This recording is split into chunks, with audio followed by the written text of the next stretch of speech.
Good day, everyone. I am the first reporter of the Chapter 9. The topic is all about the different types of learning. Our introduction. This chapter tries to expound on the concept of learning styles. It also presents the different categories or types of learning style as studied and espoused by expert and notable educators in this area. As you will see later, there are several ways of identifying and categorizing learning styles, which may depend on the orientation and results of studies conducted by several proponents. You will also come across descriptions of the learning styles, which hopefully will enable you to identify the prevailing learning styles students have. Knowing what learning styles students adopt, you will be able to choose and apply the most appropriate instructional materials and techniques that affect students' better understanding and appreciation of the subject matter. As a future teachers, you need to understand these different differences so you can teach better. So this chapter uh, is what you expected to do after going through this module is specified below, which is the distinguish the different types of learning. So these are the following description and meanings of learning style. First, according to Keefe and Monk, 1986, view that learning style as the characteristics, cognitive, affective, and psychological behaviors that serve as the relatively stable indicators of how learners perceive, interact with, and respond to the learning environment. So this learning style daw involve siya thinking on how you think the certain topic, on how you can understand that lesson. So according to Dan and Dan 2001, define that learning style as the way in which the learner begins to concentrate, process, and retain new difficult information. So this context is all about kanang like if you learn a certain topic, you have to analyze. So the word is a process. So you have to analyze. So there are steps. So also there are observation on how you learn that certain topic. Let us see. Schemic defines learning style as the predisposition on the part of some learners to adopt a particular learning strategy, regardless of the specific demands of the learning task. Next, learning styles refers to the preferential way in which the students absorb, process, comprehend, and retains information. And last, learning styles refers to the unique or particular way of a person approaches learning and studying. So you may have noticed that prevailing concept relating to learning styles. So the key concept in learning styles are first, the predisposition to learn using a particular approach. Second, preferences for a certain modality to process new information and learn something. Last, the predisposition to respond to a certain situation using one or combination of modalities.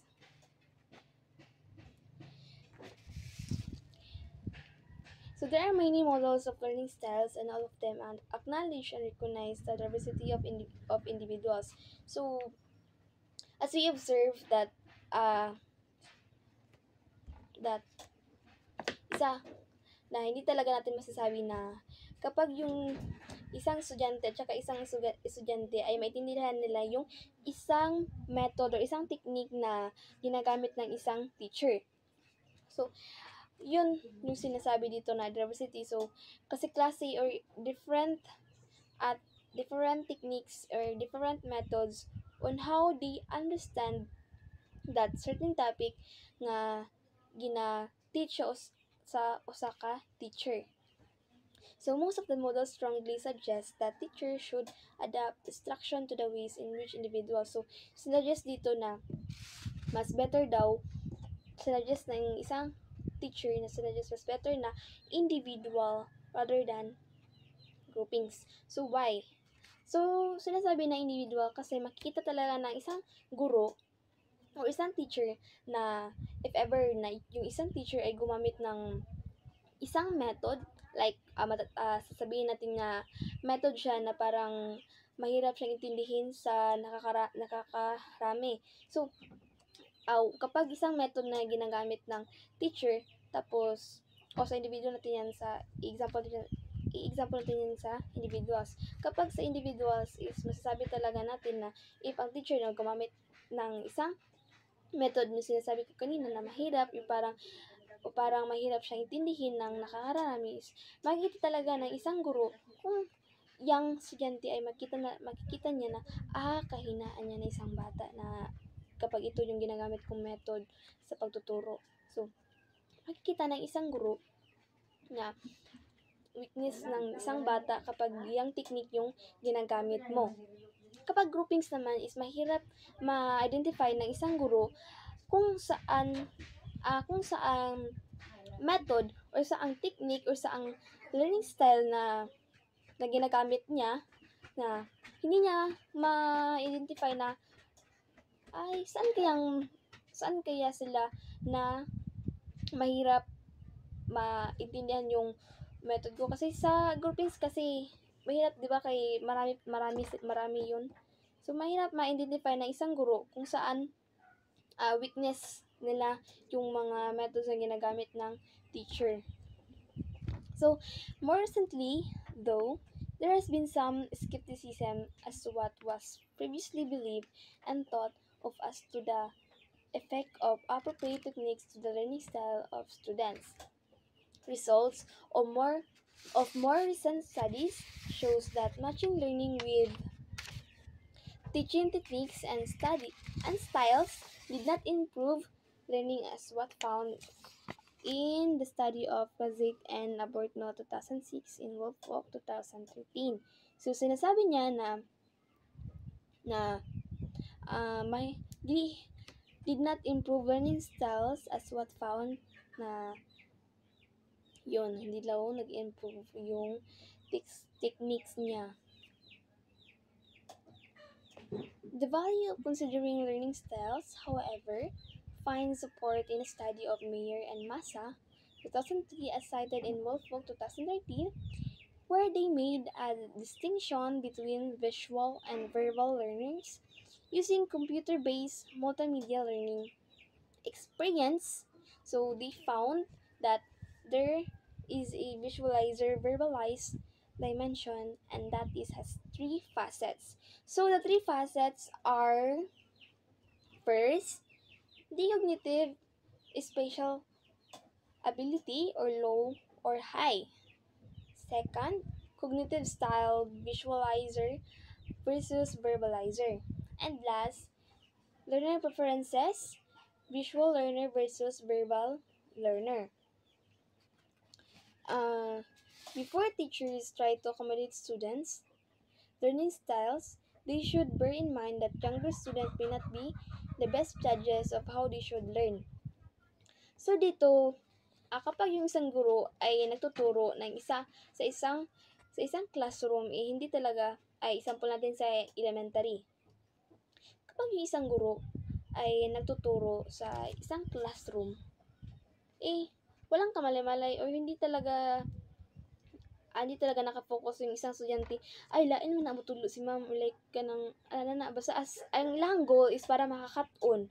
So muna siya ang gimin to is ilang goal para makakat-on. Hindi sila nagsasabi na murag lisod mo siya kanon, like di siya mag-gets ba, like ang goal lang sa estudyante dito is para makakat-on sila sa unsay gina teach siya sa ka teacher. So sometimes gali daw nga some student, like they used to use the simple or like comfortable nga like easy to understand Like, some students like this to prefer to choose, or like, to choose the easy and comfortable. So also there are some students also to use the certain way, because there are no alternatives, like kanang if a student, like um they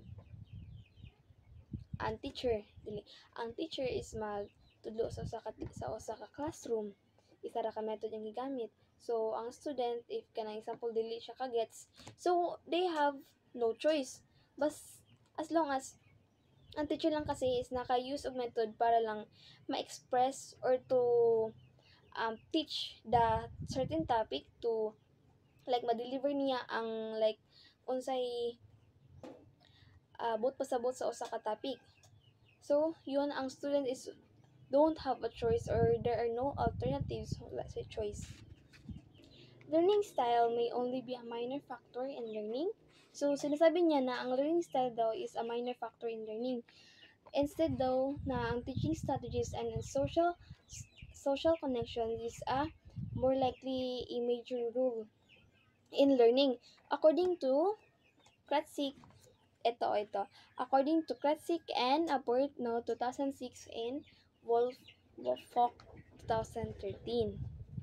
Yan. The criticism about learning styles, however, should not discourage teachers from factoring in learning styles in their task of determining the best or the most appropriate methodologies that will enhance student learning. Learning point, the fluid nature of learning style. The nature of learning style, overview of learning style 2018. Letter A, each person prefers different learning styles and techniques. So, as what I've said earlier, different person have different way of learning. So, yeah. Letter B, learning styles group common ways that people learn. So, meron ding person na same sila ng method, or same sila ng learning style kung paano nila ito maintindihan. So, ang letter C, everyone has a mix of learning style. O, meron ding mga tao na like kanang mix, yung iba-iba yung mga learning style nila para maintindihan nila yung that certain topic. Letter D, one may use different style in different circumstances. Meron ding person na kapag in different circumstances, different po siya nga learning styles. O sinasabi natin, example natin siya kapag sa math. Iba yung technique niya para makalculate niya yung solving problems. Like, iba yung technique. Ganun yung mga step. Parang may shortcut siya. Pagdating na naman sa English, is iba naman yung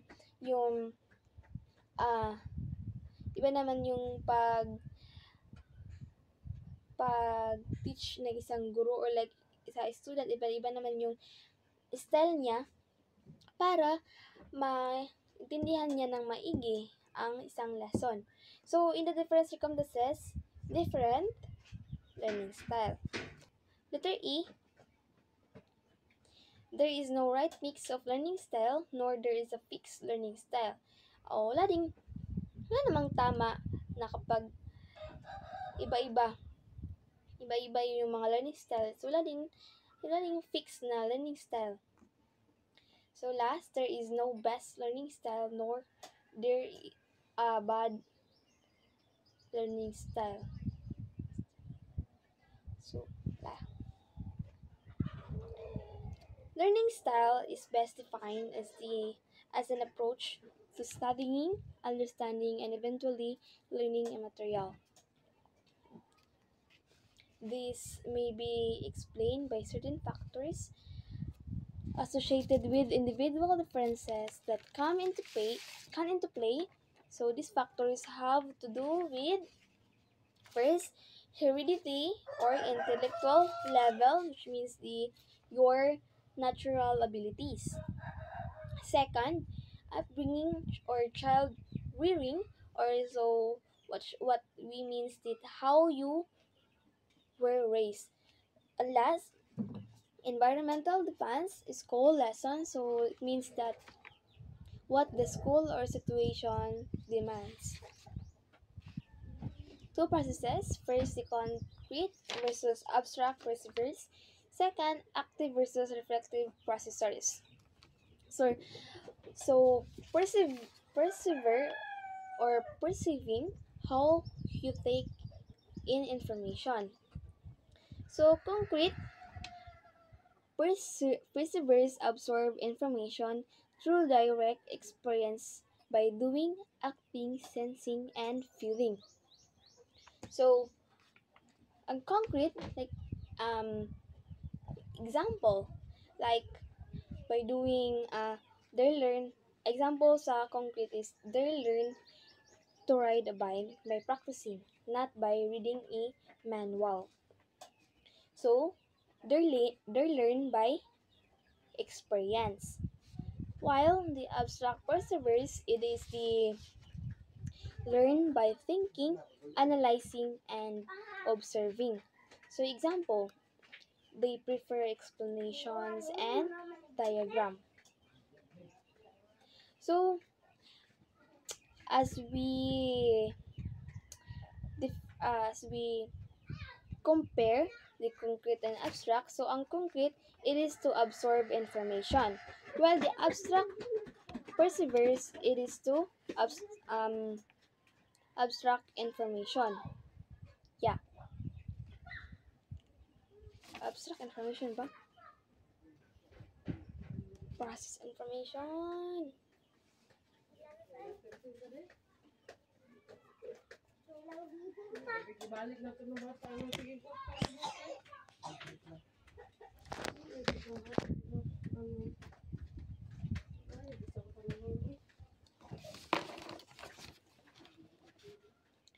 Concrete versus abstract perseveres. So perseveres or perceiving, which means the um how you take in information. So concrete perseveres absorb information through direct experience by doing, acting, sensing, and feeling. So example, if you are riding a bike, you will learn. So not by reading a manual. So they learn through experience. While the abstract perseveres, it is the process information. Like um like learning by thinking, analyzing, and observing. Example, they prefer explanation and diagrams. So they can understand by explanation, like can I give some examples? Yeah, so that is abstract. So we compare this concrete versus abstract. So ang concrete, it is the absorb information, while ang abstract, it is the process information. Second processes, it is the active versus reflective processors. So processors are processing how you make sense of what you have learned. So it is the reflecting, yeah, it is reflecting involved. Active processors make sense of an experiences by immediately using a new information. So it is an example. After learning a concept, they want to apply it right away. So example, the table of specification in our different subject, like itong our major subject like yung Maminovia. Makita talaga natin yung table of specification is kanang we have different ways kung paano natin siya maintindihan. Kung paano natin siya maintindihan, di ba, iba't iba yung mga way natin. Iba't iba din yung way natin kung paano natin ito masosolve ng maigi. So, kapag naintindihan mo yung TOS, kapag naintindihan mo yung TOS, kung paano makuha yung percent nun, or kung paano makuha yung total nun, or total number, or total items, or kanang, yeah, yung total, yung correct paglagay nun is paano mo naintindihan. Kapag na sagutan mo na yun ng tama, or like meron kang mali, meron kang mali isa doon, like sa kung paano mo pagkuha sa porsyento. Meron iba't technique kung paano mo pag-calculate yung pagkuha mo ng porsyento. If ever na wrong yung pagkuha mo, ma-realize mo pagkatapos ay yun pala yung tamang pag-calculate sa pagkuha ng calculate. So, pwede hindi mo siya ma-apply right away.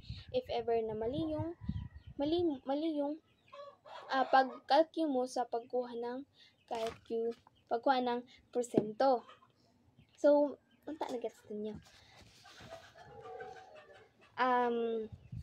While reflective processors make sense to new information by reflecting on it and by thinking about it. So, example ani, if ever ang teacher humanana og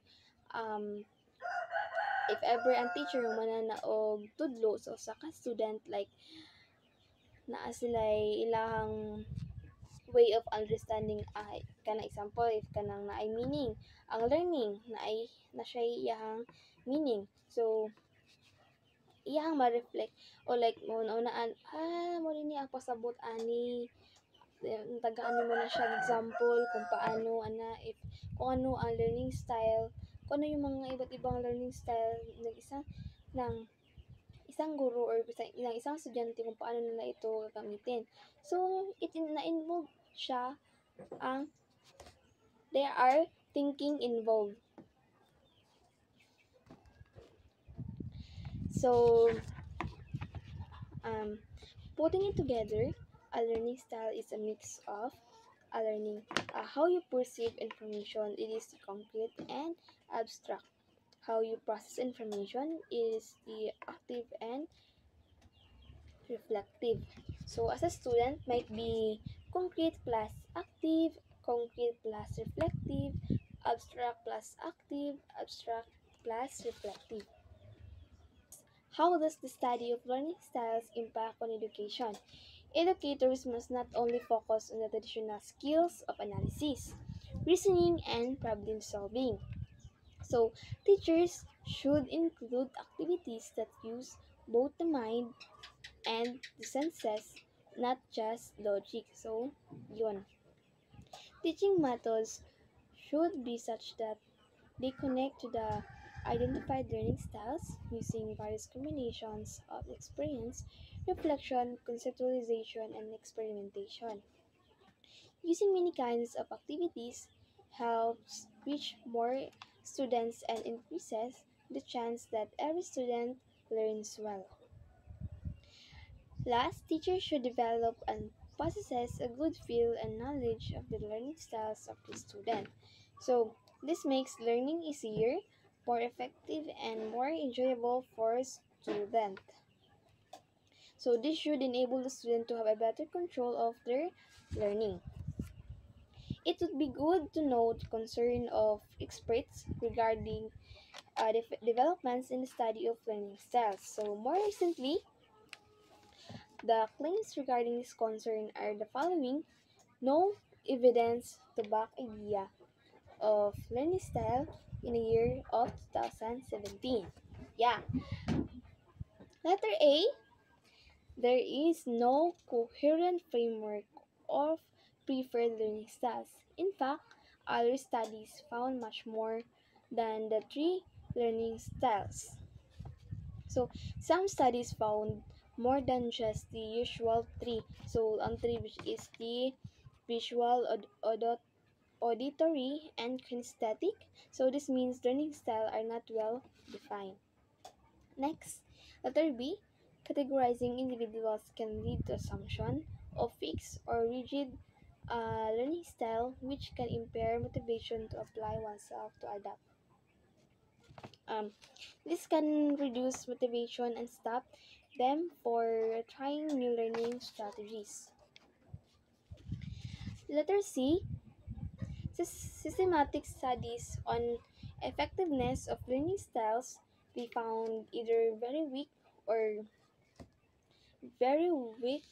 or no evidence support the hypothesis that matching material to learning style is more effective for educational and attainment. Students will improve if they think about how they learn but not because the materials is matched to their supposed learning style.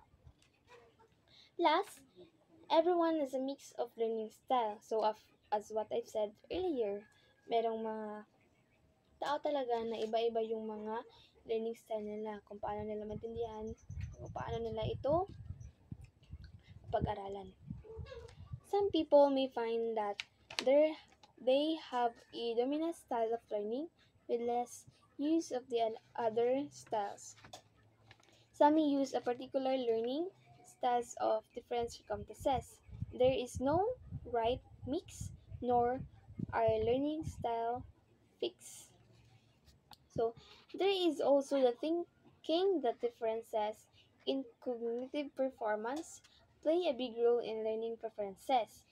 For example, someone with strong auditory processing and word attack skills may perform very well in reading, but not as much in mathematics.